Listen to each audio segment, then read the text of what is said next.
এই মুহূর্তে সবাই একটু হামলা, হ্যাঁ, আমরা দলের ঝান্ডাটা উপরে থাকবে, ঝান্ডাটা উপরে দেখা যাচ্ছে না।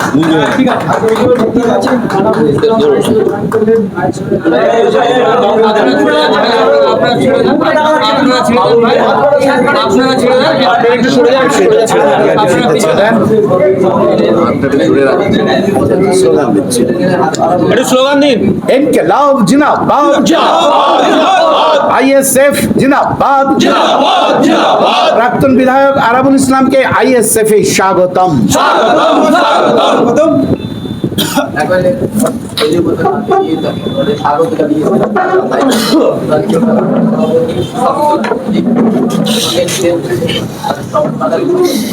আচ্ছা, এবার আমরা আমাদের যে আনুষ্ঠানিকতা ছিল সেই আনুষ্ঠানিকতা শেষ করলাম। এবার যদি আপনাদের কিছু জিজ্ঞাসা থাকে আপনারা প্রশ্ন করতে পারেন। প্রশ্ন করছি, নওশাদ সিদ্দিকী নীতি নৈতিকতার কথা বলে।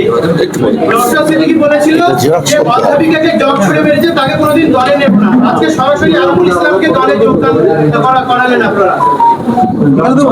প্রশ্ন উত্তর দেব আমার কাছে না ওনার কাছে? আমি প্রথম একটা উত্তর দেবো, যে যিনি কান খুলে একটু শুনবেন, হ্যাঁ, যে আরাবুল ইসলাম জগ ছুড়ে মেরেছে, শুনুন, জগ ছুড়ে মেরেছে এই কথাটার আমার উত্তর দিতে হবে, যেহেতু আমার প্রেসিডেন্ট দিয়েছেন, তিনি সুন্দরভাবে বলেছেন, কিন্তু আমার উত্তরটা দিতে হবে। একটা মহিলার প্লাস্টিকের জগ লেগে এখানে কেটে যেতে পারে না? ওখানে আমার এডিশনাল যিনি চার্জে ছিল ওই কলেজের, আমি তখন গভর্নিং বডির প্রেসিডেন্ট, তিনি ওই মহিলাটার টানাটানি করছিল যে তুমি কি বলছো সভাপতির উপরে। এইবারে টানাটানি করতে করতে মহিলাটা পড়ে যায়, ওনার এই বালা ছিল এরম জায়গায়, বালা লেগে কেটে যায়। একটা প্লাস্টিকের জগে একটা মহিলার চাবালিটি এরম জায়গায় কেটে যেতে পারে? সেদিন সমস্ত মিডিয়া, বাংলার ছোট বড়, দিল্লি থেকেও মিডিয়ারা এসেছিল তারপরের দিন আমার কাছে ইন্টারভিউ নিতে, তারাও দেখেছে, তাদের আমি বোঝাতে পেরেছি। থানায় কমপ্লেনও হয়েছে যে জগ ছুড়ে মারা কাটা নয়, তার মেডিকেল পর্যন্ত করানো হয়েছে। সম্পূর্ণভাবে মিথ্যেভাবে আপনাদের মতন কিছু মিডিয়া আছে, তারা এই অপপ্রচারটা করেছে। তারপরের দিন দেখবেন আরাবুলের ছবি সহ বর্তমান পেপারে টোটালটা নিউজটা বেরিয়েছিল যে না, জগ ছুড়ে মারা কাটা নয়। তাই আপনাদের বলতে চাই যে ভুল জিনিসটা নিয়ে এখনো লেগে থাকার কোনো কারণ নেই।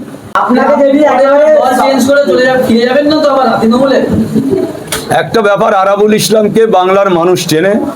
আরাবুল ইসলাম যে থুতু ফেলে সেই থুতু আর গেলে না, কোনোদিনই পশ্চিমকালেও সেটা হবে না যে আরাবুলকে ভালো লোভ দেখাবে আরাবুল চলে যাবে, সেই ব্যক্তি আরাবুল ইসলাম নয়। আমি আবার বলছি যে কোনো কারণে আমি এই দলটায় যখন এসেছি, কোনো কারণে কোনো দলে যাবার কোনো প্রশ্ন নেই। আব্বাস সিদ্দিকী বা নওশাদ সিদ্দিকীর হাত থেকে পতাকা নিতে আরো খুশি হতেন, যেহেতু তাদের নেতৃত্বে একটা কথা বলি, তারা হচ্ছে নেতৃত্ব। এই দলের সিস্টেম, আমি সিস্টেমটা বলি, আমি এই দলের কোনো এখনো নতুন সিস্টেম পাইনি। দলের সভাপতি করতে পারে, তিনি তানার পূর্ণ দায়িত্ব সভাপতি, তানার হাত থেকে আমি নিয়েছি। তবে আমি তানাদের সাথে কথা বলি, আমি আব্বাস ভাইজানের সাথে কথা বলি, আমি এই অনুষ্ঠানে অংশগ্রহণ করেছি। তানারা বড় দায়িত্বে আছে, তানাদের হাতে পতাকা নিলে খুশি হওয়াটা সেটা কোনো বড় কথা নয়। তানাদের নেতৃত্ব যিনি পতাকা তুলে দিয়েছেন সেটাই আমি খুশি, সেটাই আমি মেনে নিচ্ছি। আব্বাস ভাইজান নির্দেশ দিয়েছে, সেই নির্দেশ মেনে আমরা এখানে এসেছি।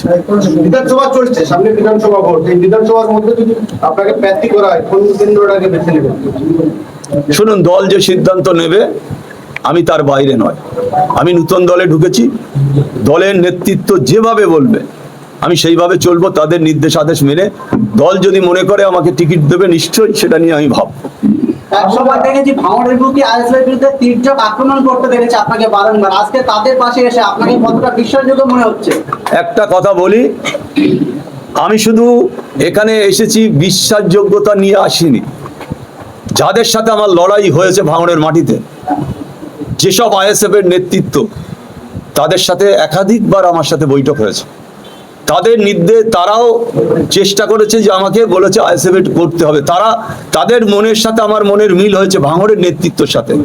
এখানে কোনো প্রশ্নই নেই যে তাদের সাথে আমার কিভাবে চলবো। আমি অলরেডি তাদের সাথে অন্তর বুকে বুক রেখে তাদের সাথে আমি চলছি অলরেডি 3 মাস। একাধিক বৈঠক হয়েছে আইএসএফ এর ভাঙড় বিধানসভার যারা নেতৃত্ব আছে 13টা অঞ্চলে, তাদের সাথে আমার একাধিকবার বৈঠক হয়েছে, একাধিকবার আলোচনা হয়েছে। তারা আমাকে জোর করে বলেছে ভাই এই দলটা করতে হবে। আমি মেনে নিয়ে, তাদের আন্তরিকতা ভালোবাসা মেনে নিয়ে আমি এই দলটায় অংশগ্রহণ করেছি। আর আমি আমার রাজনৈতিক জীবনে আমি 84 সাল থেকে মমতা বন্দ্যোপাধ্যায়ের সাথে কংগ্রেস, তারপরে মমতা বন্দ্যোপাধ্যায় যুব কংগ্রেস, এখন আমি ব্লকের প্রেসিডেন্ট, তারপরে পরপর তৃণমূল কংগ্রেস গঠন হওয়ার পর আজ পর্যন্ত আমি তৃণমূল কংগ্রেসের দায়িত্ব নিয়ে বিভিন্ন ক্ষেত্রে বিভিন্ন সময় কাজ করেছি। আজকে কেন ছেড়েছি দলটা, সেই কারণটা আপনাদের দুটো একটা বলতে হবে।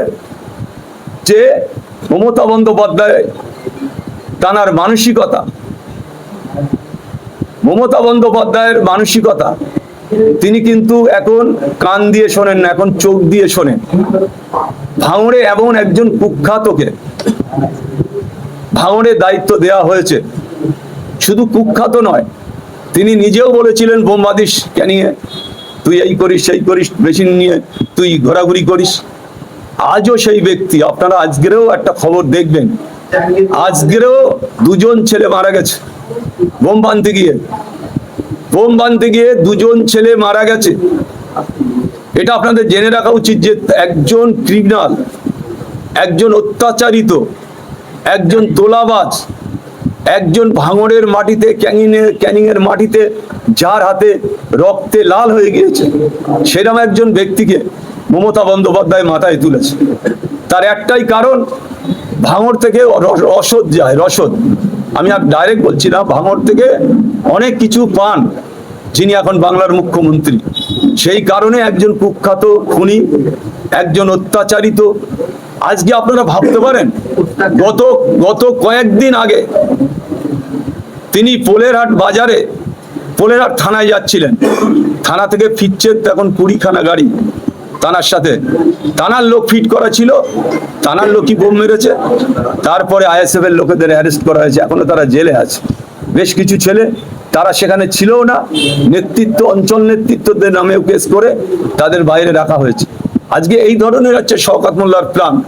সেই প্ল্যান আজকে পরিষ্কার প্রমাণ হয়ে গেল।